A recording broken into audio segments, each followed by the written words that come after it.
અમને ખબર છે તમે સો પોપટ કોના પાળેલા, જુબાન છે તમારી પણ કોકના બોલ બોલેલા. આ પોપટ બનીને બેઠો છે સૂર્યકુમાર યાદવ. આમ તો છે સૂર્યકુમાર યાદવ જ, પણ એ ગોતીની બોલી બોલે છે. કાલે સૂર્યકુમાર પ્રેસ કોન્ફરન્સમાં આવ્યા, એમાં કોઈક પત્રકારે પૂછ્યું કે તિલક વર્મા કયા નંબર ઉપર રમશે, તો સૂર્યકુમાર યાદવ શું કહે છે?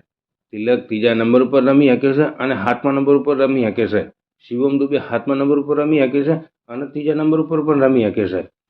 એટલે તિલકનું નહીં પણ કોઈનું કોઈ નક્કી નથી કે કયો ખેલાડી કયા ક્રમે આવી અને બેટિંગ કરીએ. ગોતીભાઈના મૂડ ઉપર જાય. હું કહું છું, અરે એવું જ હોય તો હર્ષિત રાણાને ઓપનિંગ કરાવરાઈને જોઈ લો ને. શી ખબર ગિલ કરતાં સારું રમી જાય, બેવડી સદી માર દેતો 20માં, ગોતીભાઈની વાયુ થઈ જાય. મને તો એ જ સમજાતું નથી આ સૂર્યકુમાર યાદવ શું બોલીને ગયા. અત્યાર સુધી તો ગૌતમ ગંભીર બોલતા હતા અને હવે તો સૂર્યકુમાર યાદવ બોલવા માંડ્યા કે કોઈનો બેટિંગ ક્રમ નક્કી નથી, 7મા નંબર ને 8મા નંબર, 5મો ને પહેલો. એટલે મને એવું લાગે છે કે આ સૂર્યભાઈ નહીં બોલ્યા, આ એના પેટમાં પહેરેલા ગોતીભાઈ બોલ્યા છે. હવે આવી સિચ્યુએશનમાં તો બધાને તૈયાર થઈને રહેવું પડતું હશે ને. હર્ષિત રાણાને તૈયાર રહેવું પડે, કુલદીપ યાદવને તૈયાર રહેવું પડે, વરુણ ચક્રવર્તીને તૈયાર રહેવું પડે. શું નક્કી કે ગોતીભાઈ કહી દે ચક્રવર્તી તું વનડાઉન જા, કારણ કે કેકેઆરનું મોણા ખરી ને. હર્ષિત તું ઓપનિંગ જા.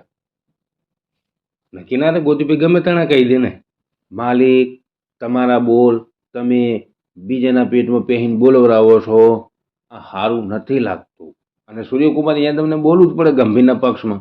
ને તો ખબર છે ગંભીર ગમે તેના કાઢી મૂકે છે, ગમે કાઢી મૂકે છે ને.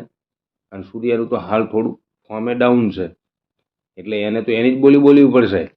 મિત્રો આજે રમાશે પહેલી 20 મેચ વર્સિસ આફ્રિકા, અને જોઈએ છે ગોતીભાઈનું એક્સપેરિમેન્ટ પૂરું થાય છે કે નથી થતું, કારણ કે સૂર્યકુમાર યાદવ બોલિંગ છે ને એટલે કહું છું. અને વાત કરીએ હવે જીઓ હોટસ્ટારની. 2026નો વર્લ્ડ કપ જીઓ હોટસ્ટાર ઉપર જોવા મળશે નહીં. જીઓ હોટસ્ટારના માલિકનું કહેવું છે કે અમને 25,760 કરોડનું નુકસાન આવ્યું છે, એટલે અમને લાઈવ પ્રસારણ કરવું મોંઘું પડી રહ્યું છે. એટલે અમે વર્લ્ડ કપનું લાઈવ પ્રસારણ જીઓ હોટસ્ટાર ઉપરથી કરશું નહીં. અને ગૂગલમાં વધુમાં વધુ સર્ચ થયેલું નામ હોય તો એ નામ છે અભિષેક શર્મા. અભિષેક શર્માનું નામ ગૂગલમાં સર્ચ કરવામાં અભિષેક શર્મા ટોપ પર છે. શર્માજીની બેટિંગની દિવાનગી જ અલગ છે. હિન્દુસ્તાનમાં નહીં, નેપાળમાં નહીં, પાકિસ્તાનમાં પણ એટલી છે. અને ગૂગલમાં હાઈએસ્ટ નામ સર્ચ થયું હોય અભિષેક શર્માનું તો એ છે પાકિસ્તાનમાં. શર્માજી એ ખેલાડી છે ગૂગલમાં વધુ સર્ચ થવામાં મોખરે છે, એ પણ પાકિસ્તાનમાં.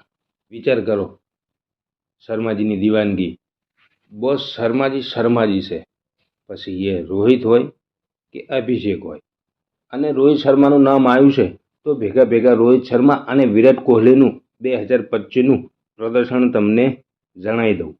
વિરાટ કોહલી 2025માં 13 મેચો રમ્યા છે, જેમાં એમને 651 રન બનાવ્યા છે. અને શર્માજી 2025માં 14 મેચો રમ્યા છે, એમને 650 રન બનાવ્યા છે. જોયું, ભાઈચારા ઓન ટોપ. વિરાટ કોહલી અને રોહિત શર્મા બે જણા એકબીજાના ગંભાથી ગંભો મળાઈને હેડે છે. 1 રન તું આગળ, 1 રન હું પાછળ. 2023થી અત્યાર સુધીમાં રોકોની એટલી ચાહના વધી છે ને કે વાત જ છોડી મેલો. નો ડાઉટ રોહિત શર્માના ચાહકો છે અને વિરાટ કોહલીના પણ ચાહકો છે, પણ બેને ભેગા મળી અને જે નામ બન્યું છે રોકો, એની દિવાનગી કંઈક અલગ જ છે. તો મિત્રો તમે કના ચાહક છો કોમેન્ટ કરી અને જણાવજો.